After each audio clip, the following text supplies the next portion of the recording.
On the morning of August 21st, 1992, 14-year-old Sam Weaver, his older sister Sarah, and their longtime family friend Kevin Harris are walking around the family's land in Northern Idaho when their dog Striker begins to bark.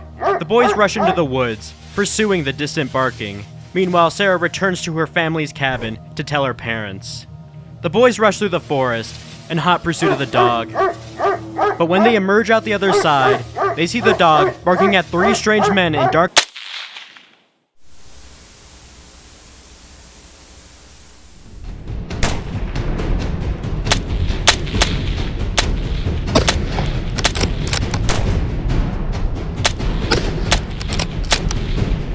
Sam, Kevin, come back! Get back to the cabin!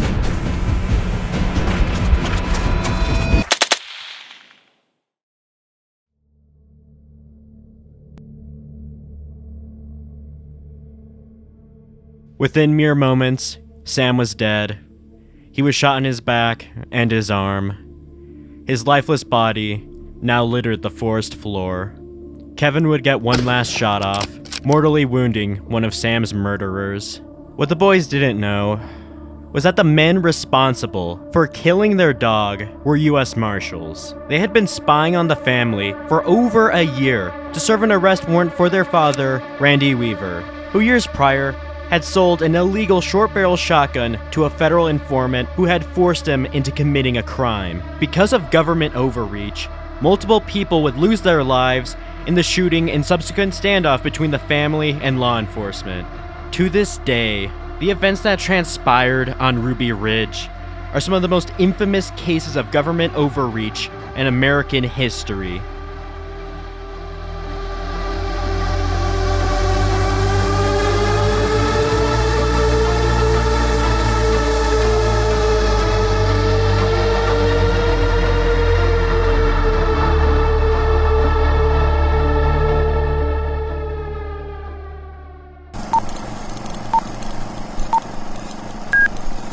Randy Weaver was born on January 3rd, 1948 in Iowa, to a religious family as one of 4 children. The family had trouble finding a denomination of Christianity that matched their beliefs. This religious confusion would follow Randy through his entire life. In 1968, Randy dropped out of college and enlisted in the Army to fight in the Vietnam War. Unfortunately, he never saw combat and was instead stationed in North Carolina. While visiting his hometown in 1970, he met Victoria Jordison, also known as Vicky. A year later, they would be married when Randy left the military. Upon leaving, Randy would go back to school, but would be forced to drop out because he couldn't afford the price of tuition. He would go on to work at a John Deere factory, while Vicky would work as a secretary, then as a homemaker. Throughout the 70s, the couple would go on to have 2 kids, Sarah in 1976, and Sam, aka Sammy, in 1978. Unfortunately, there was an economic crisis facing the agricultural industry at this time. Many farm workers lose their jobs, and the food supply was diminished. At around this time, Vicky began to have a recurring prophetic nightmare in which she laid witness to the apocalypse. However, in her visions, she saw the family on top of a mountain, away from civilization. The Weavers believed that they needed to find this mountaintop to be safe from the incoming storm. And so they sold their Iowa home in 1983 and bought 20 acres of land in northern Idaho on a hill known as Ruby Ridge. Or in actuality, Caribou Ridge. Ruby Ridge was relatively secluded, being 10 miles from the nearest town and 30 miles from the Canadian border. However, throughout his life, Randy would continuously insist that his cabin was not located on Ruby Ridge, but instead Caribou Ridge, which lied right next to Ruby Ridge. And looking at it on the map, there is absolutely zero contest. That cabin is clearly on Caribou Ridge. The Weavers built a cabin and lived off the grid without electricity or running water. Sarah and Sammy were homeschooled, along with their new sister Rachel. The family would hunt for food, and Randy would take part-time jobs just to make ends meet.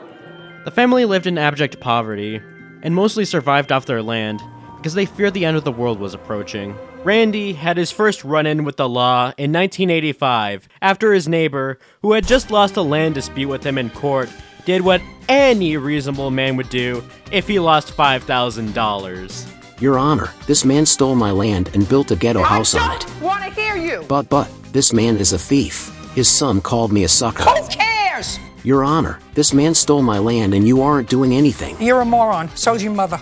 If you don't do anything, I'll take matters into my own hands. Go, sucker! You will rule the day you crossed me, Randall. And so he told the FBI and the Secret Service that Randy Weaver was planning to kill John Paul II, Ronald Reagan, and the governor of Idaho. And so the Secret Service show up to his house, and they are pissed. And so after a round of interrogation, the feds realized something about Randy Weaver that day. He was not trying to kill the Pope. Now at this point, we need to talk about how bad the feds are at their jobs. First off, they had falsely reported that he had set up a 300-yard kill zone around the property. Now, this was based on a 1983 newspaper interview, in which the interviewer completely made this up. And when he was later asked about it in court, he lost the recording of the interview, and so they had no way to prove that he was lying. But according to the Weavers, as well as reality, no such kill zone existed. But at least you have me to tell you the truth. They also falsely reported that he had an arsenal of automatic handguns and rifles. Now, why that's important, we'll get to in a few minutes. But just know, he did not have any. And so after the feds left and the neighbor was feeling all proud of himself, the Weavers were basically fearing for their lives. They began writing letters fearing that the FBI was going to raid their property to arrest them. One letter from Randy stating that he would be willing to defend his property from an FBI raid. But my personal favorite being a letter directly to Ronald Reagan, in which the Weavers warned him that he was sent death threats from someone posing as the Weavers. However, that letter did not exist, and so they were basically just sending schizo letters to the president. And you know, that's pretty cool. The family would try to live away from civilization, mostly because of that whole, end of the world thing. However, they did interact with the local community, partly to stop themselves from going insane, and partly to help Randy become the county sheriff. He campaigned on protecting people from the government, and the way he got his word out was from handing out literal get-out-of-jail-free cards, in which anyone charged with a non-violent crime would be given a second chance. He lost. At around this time, the family took in a troubled teenager named Kevin Harris, and he essentially was made part of the family. Now, at this point, I think it's time to talk about our favorite, tall, blonde, blue-eyed German man, Adolf Hitler. Aryan Nations, a neo-Nazi group headquartered in their Northern Idaho compound. Its members were more than just the average racist. There were also doomsday preppers and anarchists. Actually, saying it out loud, two of those beliefs don't really go together. The common unifying goal among all of the members was going to war with the government. The group puts on an annual congress in which members from across the country go to the compound and do whatever a bunch of anti-government racists would do, but also strangely pro-government. I don't think they knew what they believed in either. Randy would visit the yearly congress about 4 or so times after being invited by a friend. Now, I have seen a lot of people spreading misinformation about this group and Randy's connections to the group. Reddit, this means you. So, to make this as clear as possible, and also so I don't say anything that will get me, fired, you are going to hear it from the man himself. Number one, I am not a hateful racist, the way most people understand that. But I believe in that if there's separation of the races, scripturally speaking, that's what I believe is right. It sounds like an impossible task, and most likely is, but I believe that every people of every race should be proud of who they are and what they are. There are good people in every race. There are bad people in every race. And another thing about separation is when we moved from Iowa to Idaho, we wanted to separate into a remote area to give the children a good area to grow up. And we had beliefs that, if there ever was a natural disaster or downfall of the government or whatever. We wanted to be separated from the rest of the world. We did not want to be a part of it. Survival, you might call it. We wanted to separate out and be able to survive, any bad times ahead, if there were going to be. We attended, or I should say I had been to Aryan Nations 3, maybe 4 times over a 4-year period, and I was originally invited to go down there by some guy who had claimed to be a friend of mine, and I found out later he wasn't. But I went down there to exchange ideas with people, talk to people, and usually ended up arguing with people that attended regularly, but I never joined, didn't want to join. Now, the most important thing you need to take away from that is that Randy was not even a member of the group. Now, be sure to remember that for later. Of course, this does not justify any beliefs. However, throughout the 70s and the 80s, the Weavers didn't really know what to believe in. Randy had had religious confusion throughout his entire life, and Vicky had been having this prophetic doomsday nightmare pretty much constantly for the last couple years. And so the family was looking for some kind of guidance in the world, and that eventually led them to go to the Aryan Nations and see what they were all about. And again, Randy did not even agree with the beliefs of the group. He would argue with them all the time. The family was heading down a dark path, and they didn't know it. However, the true danger of the Aryan Nations didn't come from its beliefs. It came from the people attending. Yo, what is up, gamers? Today, I thought it would be a fantastic day to show off my Benelli Supernova, a frankly poverty-level shotgun. Now, it's so big, I can't even show it all on the screen at once. But let's say I wanted to change that. Take a little bit off the tip. Now, if I wanted to make this thing absolutely disgusting, like say bring it all the way back to around a 1-foot barrel length, well, my friends, I will have earned myself a 10-year stay in federal prison. Let me lay down the law for you. It all began in 1934, when Adolf Hitler, Franklin Roosevelt, signed himself the National Firearms Act. This law banned the possession of certain weapons like machine guns, short-barrel rifles, and suppressors without government permission, and it accomplished this by setting a $200 tax on these items and requiring paperwork to obtain. And keep in mind, this was $200 in 1934. This was nearly $5,000 in today's money. Uncle Sam, I know you want my money. You just love that green stuff, don't you, huh? Don't you, huh? Well, I know. I shouldn't be too mean for you and everything. Oh, you just love the green stuff, don't you, huh? Please have mercy, I died on the cross for your sins. You like it, don't you, Uncle Sam? Don't you? You having fun yet?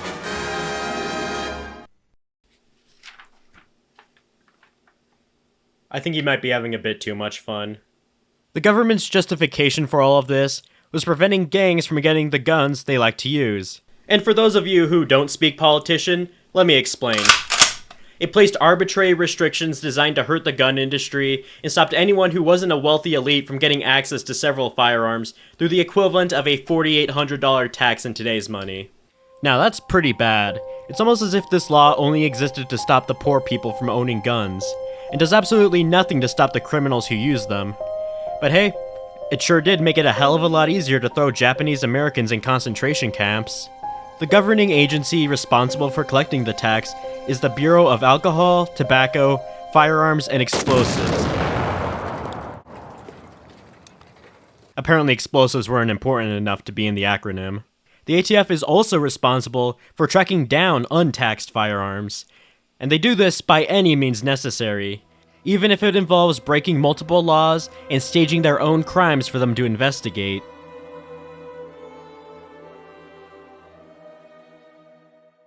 Anyways, in the late 80s, there was a growing number of anti-government groups spreading around the country. Once the media began running stories on militias that wanted to take on the government, the feds began infiltrating these groups. They wanted to know what they were planning, what they were doing, and what were their motives. And so the ATF infiltrated the Aryan Nations. Because if you think about it, there's no guarantee I don't have a stash of weapons under my desk.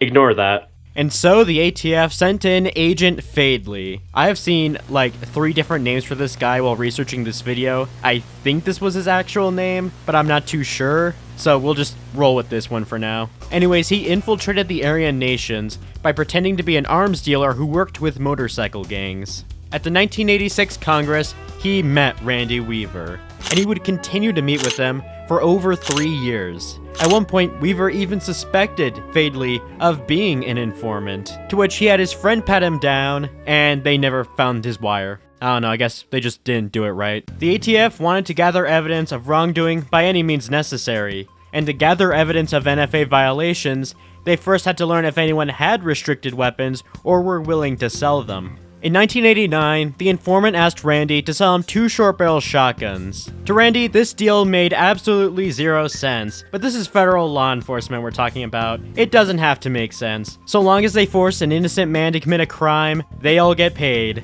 The informant kept trying and trying to make this deal happen for a pretty long time. Eventually, the Weavers encountered significant financial hardship, and guess who was there to offer them a deal to keep them afloat?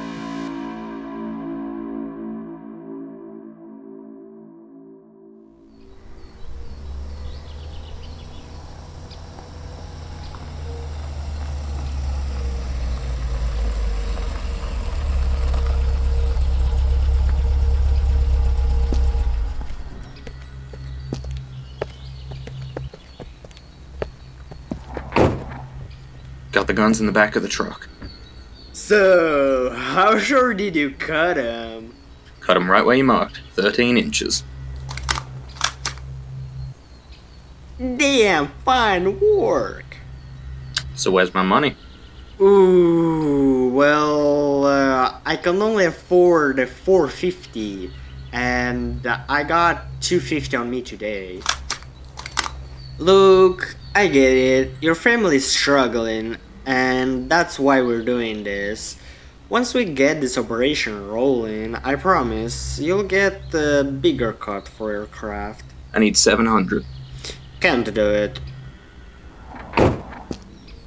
Hold on, I can scrape together 300 for you today. We'll settle the rest later. I know your kin can't even afford the shirts on their backs or a decent meal. Trust me, this deal's gonna change that. You got a deal. That's what I like to hear. Just remember, keep your mouth shut around the cops or any of those Aryan types.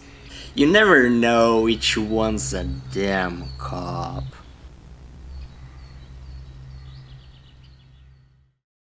And just like that, the ATF had exploited poverty to force an innocent man to commit a crime. With their newfound stranglehold on Randy, they tried to make him an informant. The idea being that since he knew one guy that they were after, they'd be able to get some kind of information out of him through his connection with Randy. Hello fellow member Randy, here is a list of federal felony charges I have committed. Now there's just a couple problems from the ATF's perspective. Number 1, he was not even a member of the group. And number 2, he didn't even like the guy they wanted him to inform on. In exchange for his cooperation, the ATF offered not to press charges on his illegal gun sale. Randy was an innocent man, and so he decided not to go along with the ATF and their illegal operations. And just like that, he was indicted on federal weapons charges. And to arrest him, the ATF concocted an ingenious plan. One day, they posed as a couple whose car had broken down on the side of the road. Can we give you a ride? No, but I can give you one. Put your hands behind your back. Yeah, you just got taken down by a girl, boss. I was just trying to help. This girl doesn't need help. Smith, help me get him in the car. Save it for the judge. So by this point in the story, the ATF has already entrapped Weaver and forced him to commit a crime. Weaver was living in poverty, and he couldn't afford to pay bail. So he posted his property as bond. The family had no idea how they were going to win the case.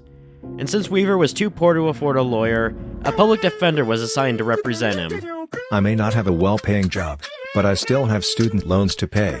The trial was set for February 19th, 1991. One day, Weaver called his probation officer to discuss his case. The officer didn't have the case file on him, and told Weaver to leave his contact information. Now, Weaver lived in a home without electricity and definitely no phone line, so he just left his home address. His lawyer would send him letters on January 19th, January 31st, and February 5th to contact Weaver in order to get him to work on the defense. Now, Weaver, who lived in the middle of the woods, didn't really check his mailbox often, so there was likely a delay in him seeing the letters. On February 7th, his probation officer sent him a letter. He informs him that the trial has been rescheduled from February 19th to February 20th, and this was to give people extra time to travel after the weekend. However, he seems to have misspelled February, replacing the F with an M and the E with an A, and he just gave the wrong date. As soon as he realized he made a grave mistake, he sent a new letter with the correct date. But as fate would have it, when Randy Weaver checked his mailbox, that correction hadn't been delivered. And so February 20th came and went, and Randy Weaver was nowhere to be found. The judge signed a bench warrant, allowing U.S. Marshals to arrest Randy to force him to appear in court. The chief probation officer would discover the clerical error. Outraged that one of his men dropped the ball, he contacted the U.S. Marshal Service and the judge. The Marshals agreed not to execute the warrant until after March 20th to see if Randy would appear in court that day, in which case the new charges for missing court would likely be dropped. Unfortunately for them, a grand jury indicted Randy just 6 days before the new trial date. And of course, they were never informed about the wrong date on the letter. The Marshals immediately began planning out Randy's arrest, who had since decided not to attend the March 20th date after learning of his indictment. Because of all of this, Randy believed that the government was conspiring against him. And could you really blame him? First they entrapped him, then they give him the wrong court date, and then they indict him before the court date he was given. And what's worse is that his lawyer told him that he would lose his land if he lost the case, which wasn't true. Because of this, the Weavers stopped leaving their house and relied on friends to give groceries to the family, as well as hunting game on their land. At this point, the isolationist lifestyle the Weavers had been preparing for was now a reality. They no longer wanted to interact with the community and people in society. They just wanted to be left alone. They didn't want the government to take what little they had. The Marshals began an 18-month surveillance operation on the Weavers. Their goal was to figure out how to safely arrest Randy without any casualties. From March through October 1991, they would send in multiple negotiators to try to get Randy in court. They asked him what it would take for him to surrender. Randy had 4 requests. Number 1, he wanted assurance that his family would be safe. Number 2, he wanted assurance that his property would not be taken away. Number 3, he wanted the ATF to admit to wrongdoing. It was pretty obvious that they were operating illegally and entrapped. This movie is long as hell. A .22 pistol that was taken away when he was arrested. Please, for the love of God, someone shoot me now. Finally, the sweet release of death. LMFAO. At no point during this time period was Randy ever presented with an arrest warrant. Ultimately, these negotiations were unsuccessful. Further negotiations would be done through his lawyer, who, for obvious reasons, Randy didn't want to talk to. Once again, just like the Secret Service had years prior, their threat profile was extremely inaccurate. Of course, they still believed he had automatic handguns and rifles, which was not true in the slightest. But the ATF had also exaggerated his involvement with the Aryan nations, and the FBI basically just fabricated lies. They claimed that he had a series of underground tunnels and bunkers, as well as traps set around the properties, as well as anti-tank guns. And of course, they still believed in the 300-yard kill zone. They also claimed that he had held up several banks, which was just a complete lie. There was absolutely no truth to this, and it seems like the FBI was just trying to make him out to seem like this supervillain, when in actuality, he was just some guy who wanted to be left alone in the mountains. But most egregious of all was their threat profile on Vicky. The feds believed that she would rather kill her own children than surrender. They believed this because Vicky was the religious head of the family, and I'm guessing they had assumed that the family had formed a cult. As far as the Weavers went, not much happened during this time period, other than the birth of Randy and Vicky's third daughter, Elishaba. The Weavers would continue to live off the land, and the supplies that their friends would give them from time to time. They didn't have electricity in their house, meaning that they didn't have a phone or TV. And so they were unaware of what was going on around them. The Marshals had begun an extensive surveillance operation on the Weavers' property. They had placed cameras throughout the surrounding land, and gathered intel on the Weavers for over a year. They discovered that the Weavers were constantly armed when they were outside. You know, like a family who lives out in the middle of the woods. On April 18th, 1992, a news helicopter was flying over the property. Now, there's nothing important to note about the helicopter itself. However, it was falsely reported that Randy Weaver had taken a shot at the helicopter. This false reporting would influence the government's decision-making further down the road. Of course, the whole goal of this operation was to come up with a plan to arrest Randy Weaver. And so after 18 months of surveillance, they had a couple. But how many of them were good? Well, none. None were good. They had come up with some of the worst plans in history. It's like they didn't even surveil the family for 18 months. If you want to know just how bad their plans were, just know that they had spent actual time and effort into coming up with a way to kidnap their daughter Sarah while she was on her period so that they could hold her hostage to force Randy to surrender. No, it's not legal, but it's not like they cared about the law anyways. They didn't end up going with any of the plans they had drafted, and so they started sending in surveillance teams to look at the property up close. And wouldn't you know it, but on one fateful day, everything would change. On the morning of August 21st, 6 marshals would go to the Weaver property in order to scout out for a suitable arrest location. The men were dressed in camouflage, had night vision goggles, you know, for looking at men in the dark, as well as a variety of weapons. The same weapons that the government won't let civilians own unless they pay a $200 tax, creating a sense of poetic irony. The agents approached the property from the west. The 6 agents split up into 2 groups when they reached a fork in the trail. This fork in the trail will be known as the Y. 3 of the men formed an observation post team. Their task was, and I kid you not, building an observation post. The other team were a recon team, and they were about to venture where no federal agent had ever ventured before. They were going to visit the Weaver's cabin, from a safe distance, from the bushes, wearing ghillie suits. The 3 agents in question were Roderick, Cooper, and Deegan. Once the agents were in position, they had a clear view of the cabin. And then, for some ungodly reason, Agent Roderick decides to start throwing rocks at the cabin. Yeah, I have no explanation for this. Their cover was completely blown, and so they were forced to take up defensive positions and retreat back to the Y. While this was going on, Sam, Kevin, and Sarah were walking around the property with their dog Striker. With all the noise the agents made throwing rocks and running into the bushes, the dog was obviously alerted to them, and began chasing after them. From the perspective of the Weavers, it looked like the dog had found some game for them to hunt, because of course, they were starving out in the middle of the woods, with no contact to civilization.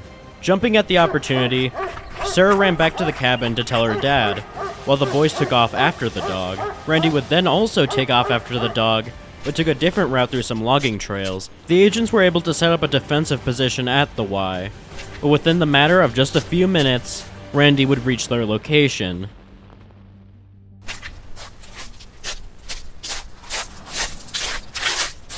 Freeze Randy! Fuck you!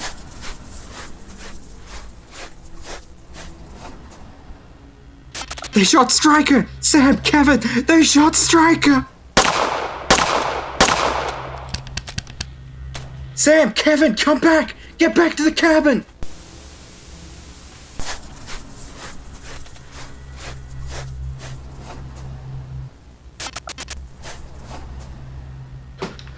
Kevin, where's Sam? Yeah, Sam's dead. He's dead. I checked his pulse, there wasn't any. His eyes were open and his face was turning blue. The whole family goes down the mountain, recovering Sam's body on the trail leading back home. They weren't alone. The feds that had killed Sam were still watching the family from the bushes, recovering their fallen son. They placed Sam's body in a shed outside the cabin. Striker was dead immediately. His body would become mangled after being run over multiple times. Agent Deegan was mortally wounded by Kevin. He would lose his life in the bushes, surrounded by his partners. Since a federal agent had been killed, the investigation was taken over by the FBI, who deployed their elite hostage rescue team. The HRT is an elite team in the FBI, which specializes in hostage rescue, which in this case, the FBI considered to be the children. Because remember, they thought Vicky was a mad cultist. The FBI set up a base camp in a nearby park and created an exclusion zone to keep the press from entering, who had now picked up the story. Of course, the story they were running was of a madman who had shot at federal agents. For this operation, the FBI set some extremely harsh rules of engagement. Typically, they are only allowed to shoot at a suspect if a life is in immediate danger.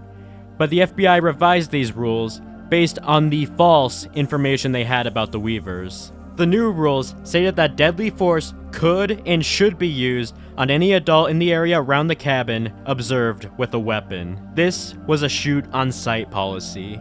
These rules were later revised to exclude Vicky from being subject to deadly force. The next day, snipers were positioned around the property, and at 4:30 p.m., the dogs start barking. Randy, Kevin, and Sarah all walk outside with their rifles to investigate. They took cover behind some rocks, and after a while of nothing happening, Randy began walking to the shed to say goodbye to his son one last time.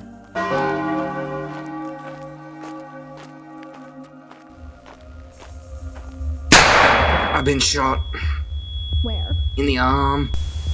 I've been shot, Ma. Come on, Dad, we have to get back to the house.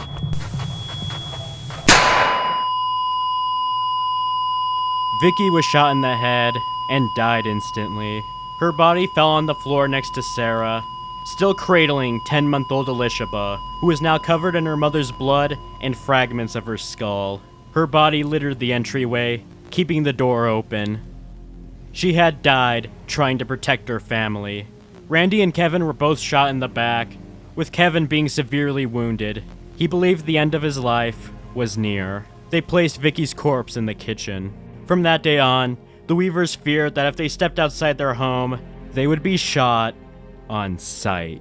Later that day, Kevin's wounds would become infected, and he would beg Randy to end his life. Weaver, can you do something for me? Yeah, of course. Can you shoot me? What?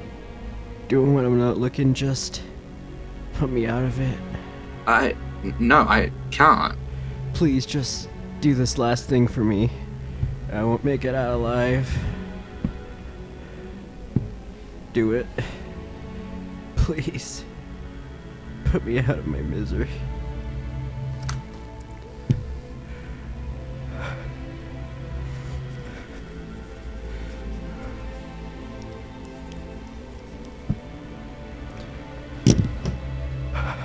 And do it yourself.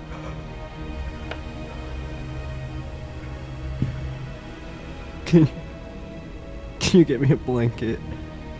I'm cold.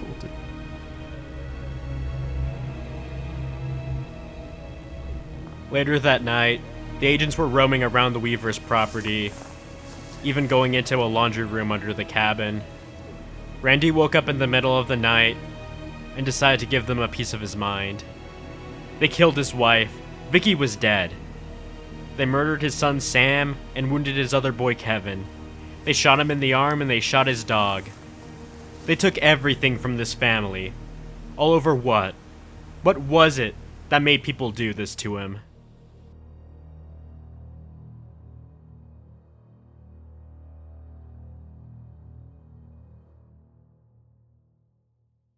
There was no response from the agents, but they heard Randy loud and clear. It was undeniable that Vicky and Sam were dead. But for one reason or another, the FBI acted as if Vicky was still alive. The sniper that took the shot was a man named Lon Horiuchi. This was the original drawing he made in order to show what he saw when he took the shot. And yes, this is one of those notepads that hotels give away. He saw Vicky holding the door open while the family ran inside, and after shooting his second shot, Vicky's lifeless body was still in the doorway. The FBI almost certainly knew that Vicky was dead at this point. However, they would cover this up and continue telling the press false information. The FBI placed additional surveillance in the form of microphones around the property. This included a microphone under the house. The Weavers wouldn't get much sleep that night. Having lost a mother and a son, the Weavers were living through their very own hell on Earth. The next morning, the FBI sent in armored personnel carriers and began demolishing buildings around the property. This included the shed that they stored Sam's body in. Up to this point, the press had initially reported that only a federal agent had been shot. The discovery of Sam's body immediately shifted the narrative, and protesters began to appear at the edge of the exclusion zone. Nobody can murder a 14-year-old boy. Any adult in his right mind would never ever agitate a 14-year-old boy into a mortal gunfight and justify it as right. The FBI finally began negotiations as part of their three-step hostage protocol. They had an agent nearby the cabin, communicating with the Weavers through a bullhorn, encouraging him to pick up a phone that they had planted 50 yards away from the cabin. Throughout the day, Rachel would be taking care of Elishaba, and Sarah would be taking care of Kevin and Randy. Randy's condition had improved, but Kevin was in an almost delirious state the entire time. Vicky's parents had come down to the property to serve as negotiators. However, the FBI did not allow them to visit the cabin because it was, quote, too dangerous. Because remember, their threat profile on the family was extremely inaccurate, to the point where the agents were scared to go near the cabin because they thought there were landmines. Come nightfall, the feds had set up floodlights outside the cabin in order to illuminate it during the night. The next morning, the FBI decided to do something else.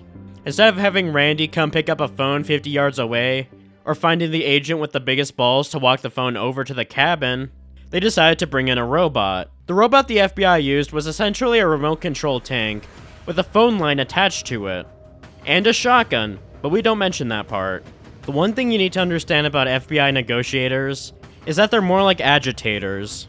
In addition to the spotlight shining on the cabin during the night, they would also do things like play loud noises and sending out guys with megaphones addressing the now dead Vicky.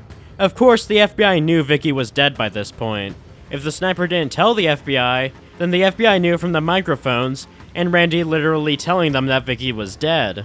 The only thing that can explain this evil behavior is either sheer incompetence, which the government is known for, or the more likely scenario, pure evil. The result of all this was just making the family less likely to take orders from the FBI and less likely to surrender.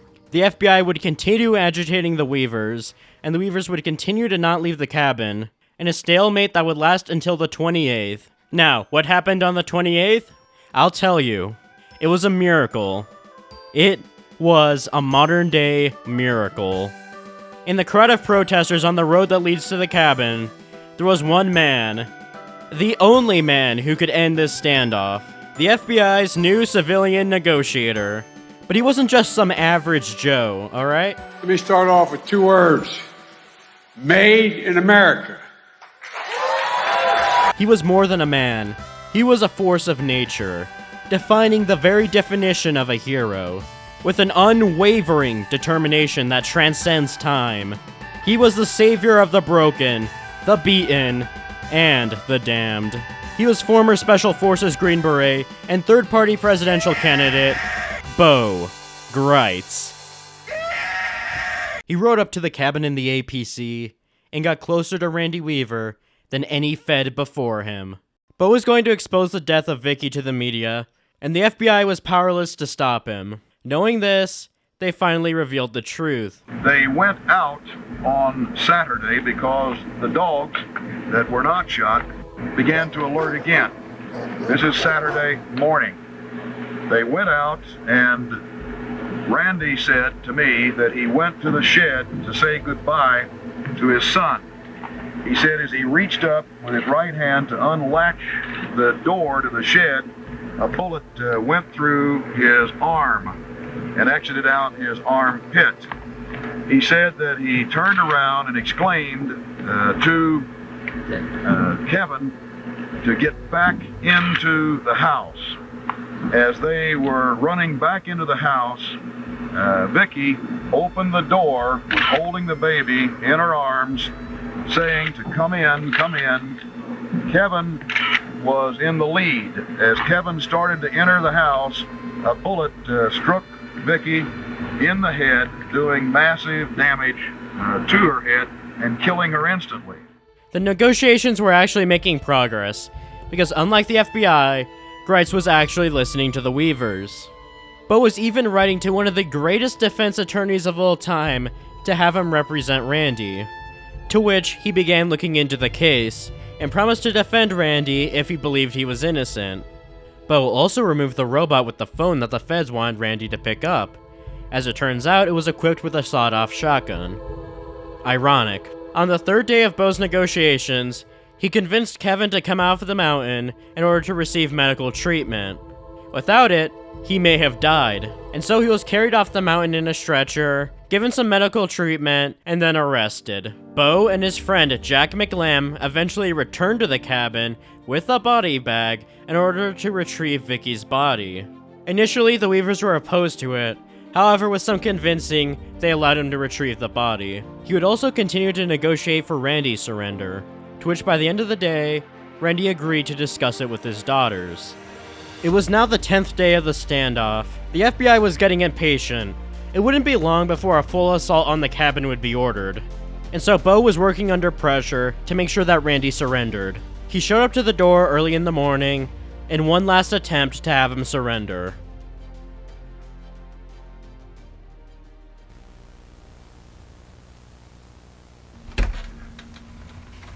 I can't come out for you today.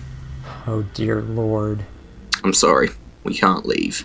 What? Me and the girls were up all night, and we decided not to. Listen to me, Randall. You're coming out today. I'm sorry, I can't. Randy, do you understand what's going to happen if you don't come down? I got guys telling me that if you don't come down today, they will turn your home into a war zone. I carried your wife down this mountain. I got you a lawyer. It's not just your life. It's Sarah's. It's Rachel's. It's the baby's. If you come out, there's a chance to work this out. If you don't come out today... We've already made our decision. We're staying here.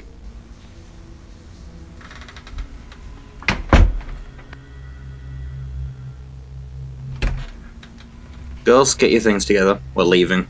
After 10 days, the siege was finally over.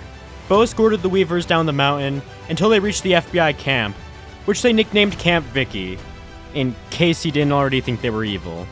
Randy was loaded up onto a stretcher, said goodbye to his daughters one last time, and then taken away. The girls were taken to a neighbor's house, which the FBI had turned into a headquarters. Sarah was offered juice and cookies, but she didn't feel like eating. She moved over to the window and saw the full extent of the military operation that was happening just down the mountain. The FBI had deployed tanks and heavily armed troops.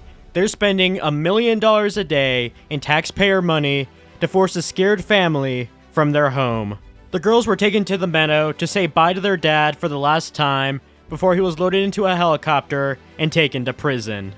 The girls would live with their grandparents in Iowa, while Randy and Kevin were going to trial. Randy was facing multiple charges, including the original firearms charge and missing his court date. Of course, he still didn't have money for a lawyer, and his original public defender was straight up criminal, so there's no chance he'd want another one. But thankfully for him, one of the greatest defense attorneys of all time was there to defend him. Jerry Spence, having been known for never losing a criminal trial and dressing like this in the courtroom. Even though he personally hated Randy's beliefs, he still chose to represent him, saying that the trial transcends a white separatist movement or notions of the supremacy of one race over another, for the ultimate enemy of any people is not the angry hate groups that fester within, but a government itself that has lost respect for the individual. Before the trial could even begin, the FBI and ATF were caught not providing the defense with documents related to the case and were completely uncooperative, and this pissed off both the defense and the judge. I think that you overstepped it and you abused the system and you abused him. But somehow the trial was able to continue in spite of this. The prosecution opened by portraying Weaver as a racist with plans to wage war on the government. Meanwhile, Spence focused on evoking empathy and understanding from the jury, portraying Randy as a loving and devoted family man trying to protect his family and live in peace. The prosecution called Agent Cooper, who entered court wearing the same uniform he wore during the shootout. He said he witnessed the deaths of Deegan and Sammy, and claims that Kevin shot Deegan first after announcing they were marshals. The only problem with this is that they only announced they were marshals to Randy, not Sam or Kevin. The prosecution also called Agent Fadley, who, if you remember, was the undercover ATF agent who asked Randy to sell him sawed-off shotguns. Now, Fadley was no longer working at the Aryan Nations, since he had been ratted out to security by another associate of Randy, who just so happened to be an FBI informant. I think it's safe to say you shouldn't become a neo-Nazi, kids. Anyways, the informant admitted that it was difficult to get Weaver to break the law, and admitted that he would only receive payment for his undercover work if there was a conviction. The prosecution also called for the testimony of Lon Horiuchi, who, if you also remember, was the sniper who shot and killed Vicky. He entered the courtroom with a security detail of 4 FBI agents, as well as the wooden door from the Weaver's cabin with the bullet hole in the window. Did you know someone was behind the open door? Yeah, the door was wide open. Did you know that people were just running through it? Yeah, I shot the door. So you're saying you took the second shot at a woman? Yeah, I heard a lady scream after it. The door. Is it too late to strike a plea? In response to this, Spence made everyone in the courtroom imagine the woman screaming for 30 seconds. During this time, the jury was fixating on the door, which was placed behind Horiuchi. Jury opted to showcase every example of FBI, ATF, and Marshal corruption throughout this entire story. He showed that the ATF had entrapped Weaver, that Randy was given the wrong court date, that the Marshals were the aggressors in the initial shootout, and that the actions taken by the FBI were unconstitutional and barbaric. With the end of the closing arguments, Randy's fate was now in the hands of the jury. And so was Kevin's. The deliberation began on June 16th, and after 13 days of deliberation, well, there wasn't a verdict yet, but a juror suffering from PTSD and a chronic heart disease had to be replaced, Call an ambulance! causing the deliberation to have to start all over. The jury would spend almost another 2 weeks deliberating. The jury finally reached a verdict on July 8th, making this Idaho's longest deliberation. The verdict? For the most part, Kevin was acquitted of all charges and was a free man. Randy was also acquitted of all charges, except for failure to appear in court. He was sentenced to 18 months in prison. However, he had already served 14 months of this sentence while waiting for a verdict. And so on December 17th, 1993, Randy was released from prison, just in time to spend Christmas with his daughters.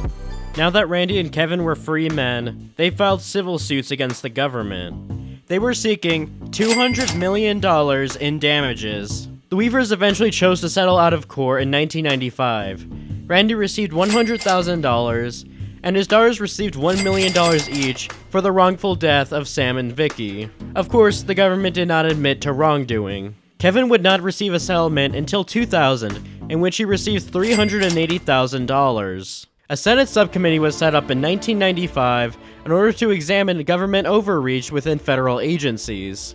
Because of this, federal agencies had to adopt new use of force policies, now requiring a reasonable belief of imminent danger in order to use deadly force, no exceptions. The FBI also changed their policies and tactics for armed standoffs. In fact, the FBI was so desperate to improve public perception that they invited both Randy and Bo to negotiate in the Montana-Freeman standoff in April 1996. Unfortunately, Randy wasn't even allowed on the property, and the negotiations failed after 4 days, but at least they're putting in some effort, so we can't really fault them for that. But what you can fault them for is destroying a report on the agency's involvement in the standoff, which eventually ended up with an agent taking a plea deal. On a more positive note, Lon Horiuchi would be charged for the death of Vicky in 1997 at the state level. This was then moved to federal court in 1998, where it was promptly dismissed. Of course, the government would happily drop the charges for one of their own. So, I guess it's not such a positive note after all. Randy and Sarah would also go on to co-author a book, The Federal Siege at Ruby Ridge, in order to share their perspectives of the siege. I don't know who the hell John is, but he met both the Weavers, so he's pretty cool in my book. If you want even more details about the siege and an even more personal look into the events, I would highly recommend this book. However, it's been out of print for a long time now, and so copies of it are pretty expensive. You better appreciate the sacrifices I make for you people.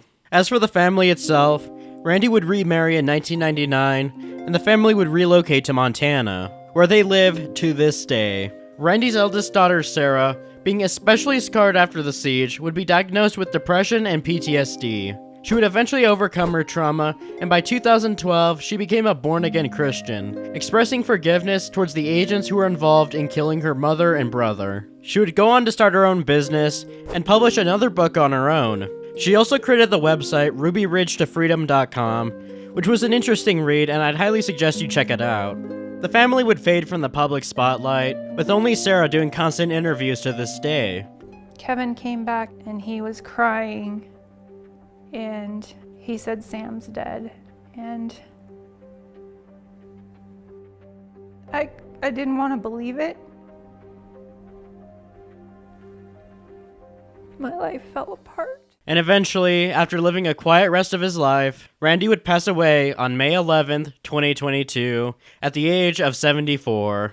Ruby Ridge was a tragedy. A tragedy that could have been avoided at virtually every point leading up to it.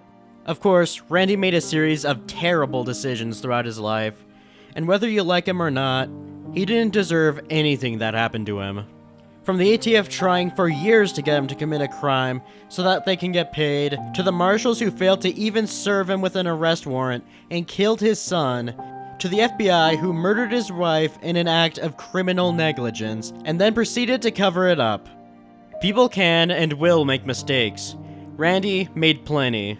But we hold law enforcement to a higher standard than the individual. When they make mistakes, innocents can die, and people can lose their freedoms. It is unacceptable for any governing body to wield its power irresponsibly, and in this case, use it to intentionally target individuals.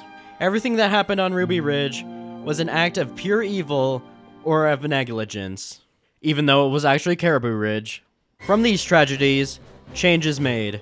The FBI added and revised their tactics and policies for armed standoffs in response to the siege. And the ATF? Well, they would never do bad things again. They would never do bad things again. Of course, all of this was only after the government faced protests in response to the poor handling of the situation, with the ATF receiving the brunt of this pressure, even facing calls for the agency to be destroyed. Despite the marshals having been the ones that shot Randy's dog, the ATF was the one that became synonymous with dog murder.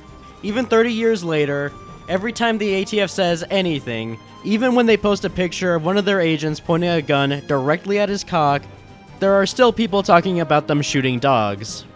I could talk more and more about the ATF, but I wouldn't want anything bad happening to my little fat girl. You can be in it too. It's often said that those who don't learn from history repeat it. Since the dawn of time, we have passed on stories to prevent tragedies from happening again, teaching future generations not to make the mistakes of the past.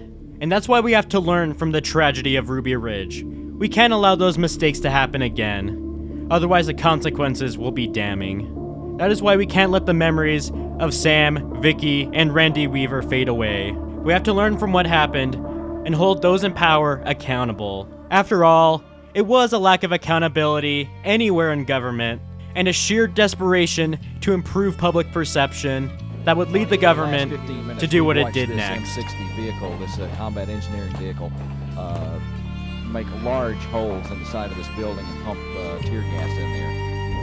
And at times, as you well know, tear gas can be incendiary, and apparently this is what's happened. It looks like. Thanks for watching.